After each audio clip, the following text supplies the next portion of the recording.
across town. But bike couriers are now being accused of pushing too hard in their rush to deliver. As Mike Willesee reports, they may soon be forced to backpedal.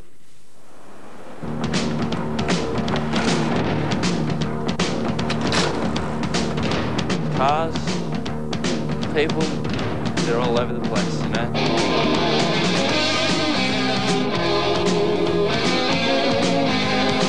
The motorbike against the motor car, the push bike against the car against the truck, you know, everyone hates each other.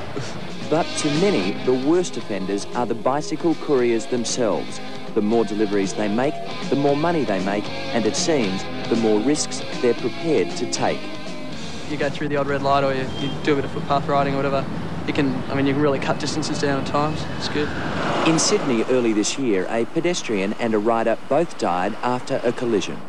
Look, they're breaking nearly every traffic law that we have. They ride on the footpath, they ride up one-way streets the wrong way, they go through red lights, they break every conceivable rule. As chairman of the New South Wales Parliamentary Committee on Road Safety, Paul Gibson has been pushing hard for a crackdown on the industry. It's a time bomb. There are accidents waiting to happen every day of the week. As I say, these courier people, they're the kamikaze pilots of the 90s. Don't stop me, don't stop me, don't stop me. Bike courier Peter Korsler offered to demonstrate for our cameras what he and others regularly get away with while they're on the job. It seems nothing is out of the question. Red lights, crowded footpaths, stairs, wrong side of the road.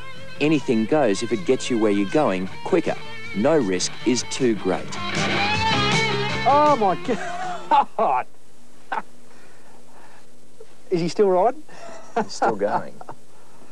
Oh, death wish. We showed the tape to Senior Constable Brad Keating from Melbourne's Bicycle Patrol Group. Cut another corner, down the footpath again. Looking at his watch, he's not even looking where people are. It's amazing. It is, it's amazing. But this is not unusual. It's not, no. It's not unusual at all. Riding like this is just ridiculous. It is life-threatening. There's no shadow of any doubt. When it comes to policing these cowboy couriers, the authorities really have their work cut out for them.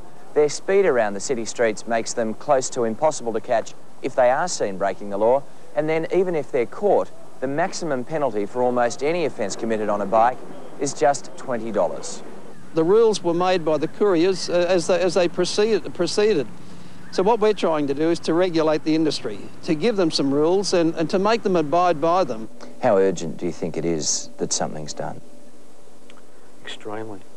I think it's extremely, because again, it all coming back to that accountability stage. They are riding around fast, as we've seen, and no doubt we'll see. And, you know, they need to be able to put a stop to it in some way or slow it down. There's always some talk of trying to calm us down for some reason. In Sydney, a voluntary code of conduct failed. In Melbourne, authorities are trying to put more of the responsibility on the courier companies. I'd like to see something that says that courier companies acknowledge they have a share in making sure that the city is a safe place. So they've got a commitment to making sure that public safety is protected while they are doing their business. Noel Gately from Victoria's Department of Parking and Traffic hopes the voluntary code will be enough, but admits the nature of bicycle couriers will make it difficult. I think some of them probably see road regulations as a challenge that's there to be worked around. The need was for these laws to be brought in yesterday, and I'd like to see them brought in yesterday.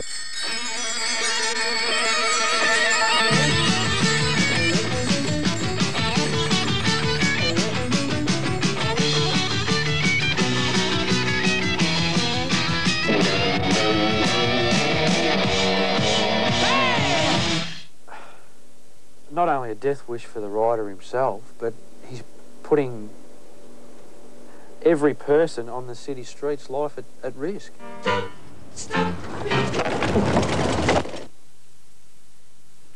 Pretty scary stuff. Michael Willesee with that report.